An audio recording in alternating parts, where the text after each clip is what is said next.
qui est plus importante. Ça devient vite délicat de faire des facturettes à la main ou de tout retracer sur son cahier de caisse. Et là, en fait, on s'équipe d'une caisse enregistreuse parce que c'est un outil qui nous facilite en fait l'encaissement des espèces.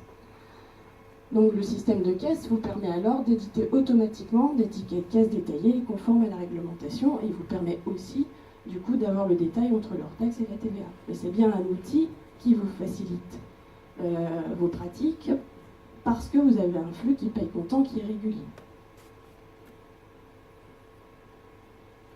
Alors du coup, en clair, que dit la loi applicable au 1er janvier 2018 ?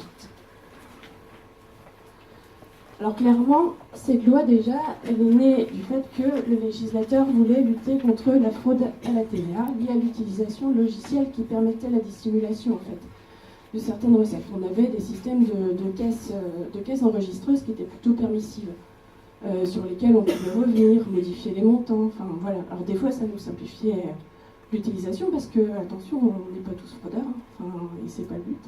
Mais par contre, si justement on se rendait compte qu'on avait tapé 1000 au lieu de 100, ben on retournait directement sur l'opération et puis on annulait les 1000 et puis on tapait 100.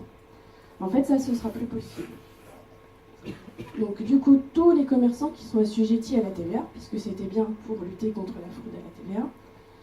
Alors par contre, être assujetti, ça ne veut pas forcément toujours dire payer de la TVA. Ça veut dire exercer des activités qui sont dans le champ de la TVA. Donc même si je suis en dessous des seuils, dès lors, je peux être en franchise de TVA, pour autant je suis bien un assujetti TVA, et donc cette nouvelle loi s'applique. Et qui enregistre des règlements de leurs clients dans un logiciel de comptabilité, de gestion ou un système de caisse, il faut avoir au 1er janvier 2018 un système d'encaissement sécurisé et attesté.